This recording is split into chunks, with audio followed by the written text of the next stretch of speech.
Hi there, this is Dr. Cole Weatherby with AME.answers. I'm a senior HIMSS AME and aviation psychiatrist located in Austin, Texas, and on this channel I answer your questions related to the FAA medical certification process. Our question today deals with ADHD, and I'm doing this episode today because we just got some brand new information from the FAA that's going to change how AMEs deal with these cases for the better.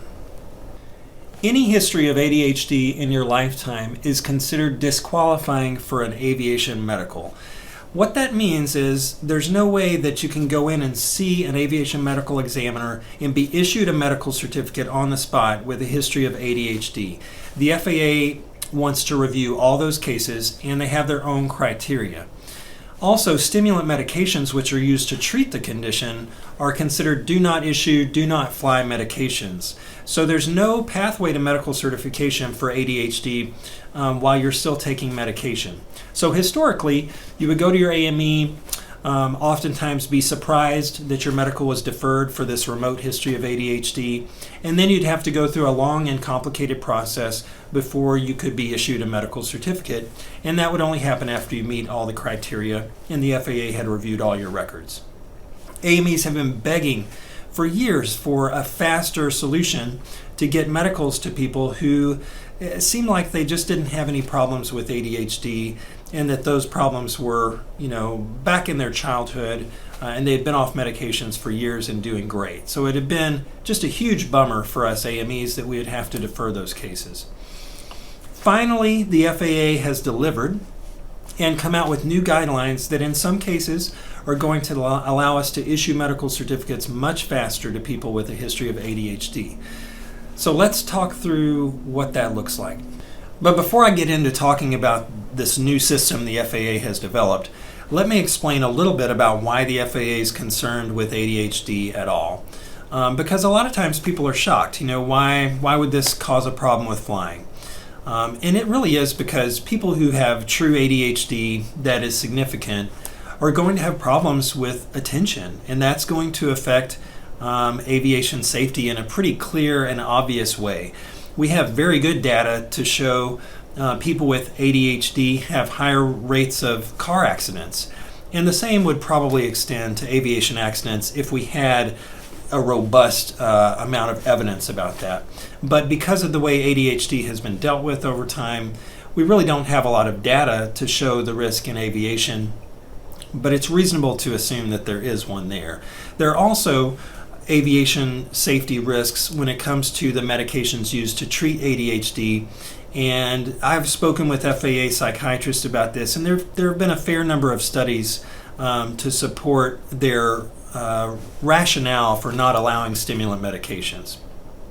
So let's talk about the new guidelines that have come out regarding ADHD Fast Track. Under this new program, if you go in before your exam and do a consultation with your AME and get a plan laid out for all the information that you have to gather, there's a chance that when you go in for your medical examination that first time with a history of ADHD, that you'll be able to walk out with a valid medical certificate. That's the new and kind of groundbreaking situation. So let's talk through what's required for that. The first requirement is that you've had no symptoms of ADHD, no other kind of psychiatric issues, and no treatment for ADHD in the previous 4 years leading up to your exam. Once you meet that criteria, then there's some other things that you're going to have to provide to the AME and to the FAA to get that initial certificate.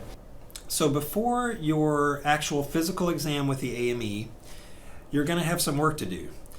You're going to have an evaluation done by a psychologist or neuropsychologist. For that evaluation, you have to provide them with any treatment records from the past related to your treatment for ADHD, and any pharmacy records from the past 4 years, and a personal statement, and there's a whole list of things that you're going to have to give that practitioner to review as part of that evaluation. And the only other thing that they really have to do is a clinical interview. So in the past, you would have to have expensive and extensive neuropsych testing done before the FAA would ever issue a medical. That's what's changed. So this exam with the psychologist is really to review all of your treatment history and for them to weigh in on what they think the status of your ADHD is. The FAA has produced a form that they have to complete, and they have to provide a written report to go with that.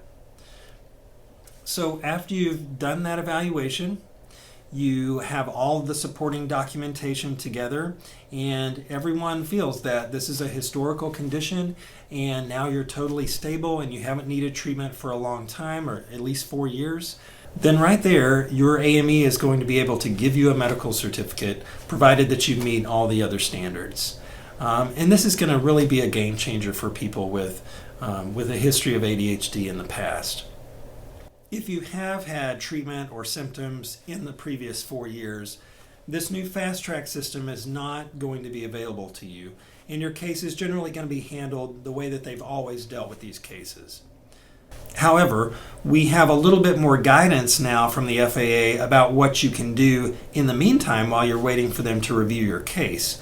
So if you have recently treated ADHD within the past 4 years, and you get off medication for at least 90 days, and then you have to have a HIMSS neuropsychological evaluation done, or HIMSS psychological evaluation done with testing, you can then submit all that information to the FAA and they will consider issuing your medical. You don't have to wait for the FAA to send you a request for that information. You can go ahead and just proceed with doing the HIMSS neuropsych evaluation and submitting all your records and the results of the eval to the FAA for consideration. If you're currently taking stimulant medication, same thing. Nothing changes from the past. Those medications are considered disqualifying, do not issue, do not fly medications. So you've got to figure out with your treatment provider if you can stop taking medication and still be able to function well, because that's what's going to be the FAA's expectation. So feel free to let me know in the comments below if you have any other questions about this. It's brand new, and I've read over the whole packet of information several times, but I'm still learning the details of the new process. It's a very hopeful change that's going to let people get their medicals much faster who have this ADHD history. If you like what I'm doing here, please like this video and subscribe to the channel and stay tuned for what's coming next. Thank you so much.